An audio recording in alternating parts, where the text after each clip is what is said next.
they were going to do. I don't know if there are any Americans in the audience, and if there are, whether you agree with me or not, I don't know. And maybe you'll see me afterwards and we can discuss it. But Americans like winning, and good on them. They're great people. And they make good films, and good on them.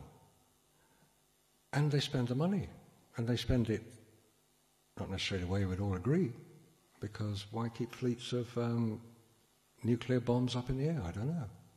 It's just the way they do it. So yeah, there was money being spent. Okay. Over at the back, Piers. Marcus, how do you find the sceptics actually refuse something really obvious from the photographs? I mean, there must be people who are trying to write this stuff off. I mean, how do they do it? How do they explain the way that, They tend to avoid discussing the photographs. I've yet to meet a skeptic. I use a skeptic to mean somebody who thinks NASA tells the truth. And when I've appeared on a couple of TV programs, and the people who always will start off by being extremely skeptical, who the hell does he think he is? And usually turn around other camera crews, because they are photographers. They are used to looking at two-dimensional images. That's their job. The skeptics, for want of a better word, are usually astronomers or university lecturers. They're not photographers. As I say, I've yet to meet a photographer who, when if they've not come across the subject before and you discuss it, they'll say, yeah, I understand what you're saying. I see where you're coming from. Yeah, I agree with that. Of course you've got to bracket a photograph. If you've gone to a place you've never been to before, you have got an exposure meter, of course you've got to do it. I mean, how ridiculous not to? Where did they film this? In a studio or somewhere? It's the only place you can get control conditions. Yeah, it was all done in a studio. These are the photographers. Now, the skeptics, the Phil Platts of this world, I think, is a philosophy professor in Sonoma University in California. Go to his website, badastronomy.com. That's where he'll tell you all about how bad people like us are. Same with many of the other ones.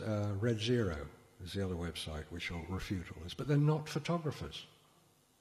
You come across a photographer who's looked in. David Percy is a photographer. And the detail that he goes into is remarkable, and it's never been refuted. The photographic evidence has never been refuted.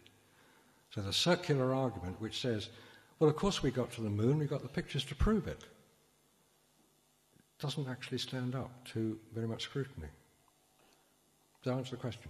Kind of. I mean, you find that people tend to throw away, they tend not to look at the specifics, and instead tend to say, well, how could they get a secret, like try and have different arguments.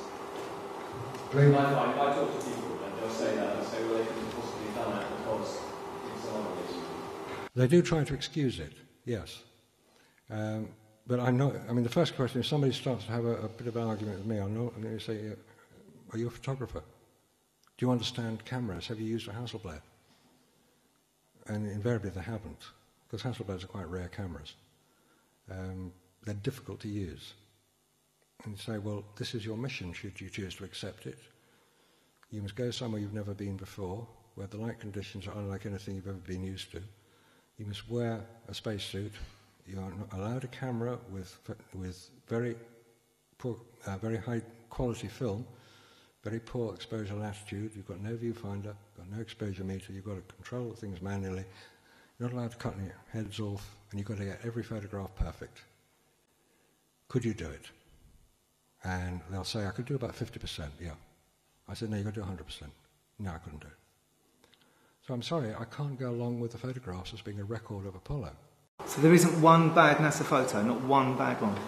There are, they call them inadvertent shutter releases.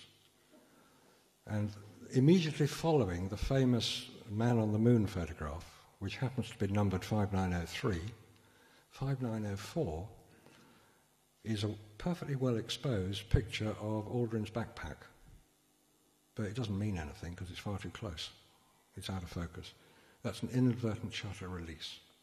So of the 121 images taken on Apollo 11, I would say there's about maybe half a dozen which could be considered wrong, badly exposed. But it's the framing of them that's so extraordinary. Can we just take a quick straw poll here, because this will be really interesting. How many people, hands up, believe absolutely the official record that we went to the moon, the photographs are genuine? Hands up, everybody who completely is confident about that. Okay. How many people believe we didn't go to the moon and that they fabricated all of the evidence? And how many people believe that maybe, at the very least, we haven't seen the whole truth of this? That kind of sums it up, really. Yep. We'll take one more question because we have to close. This is tricky. In fairness, this gentleman here has been waiting for a long time. I'm going to go with you. Yes, I appreciate your expertise photography marks, but my big worry is in the computer. Because I remember being taken to a money lenders before in about 1960, when the computer was as big as this room, and they're very proud of it.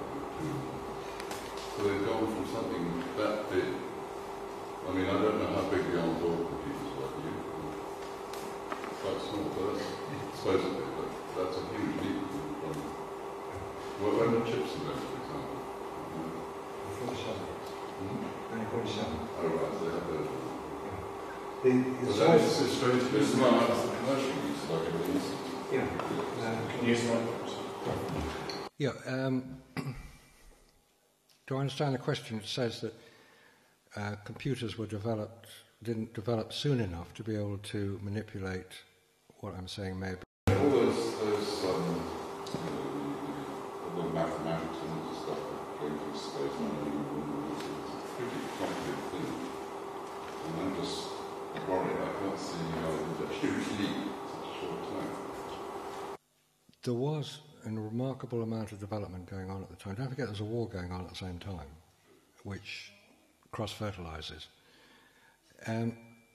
One of the major problems I had was with, if this was all fabricated, we're talking 32,000 still photographs, we're talking several hundred hours of film and TV, we're talking many, many different sets.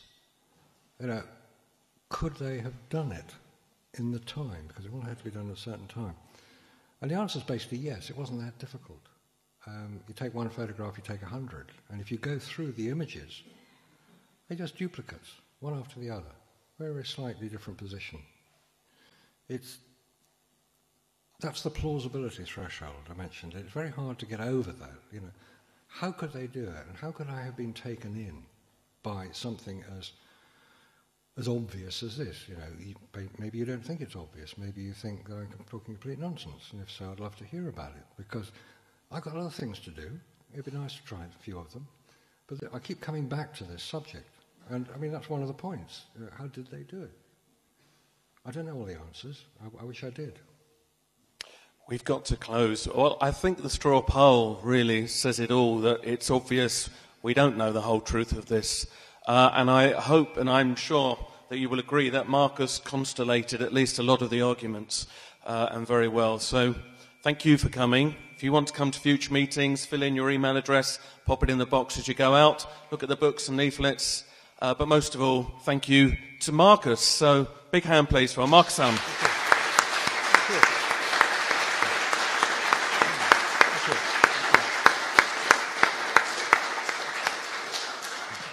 Thank you. Thank you.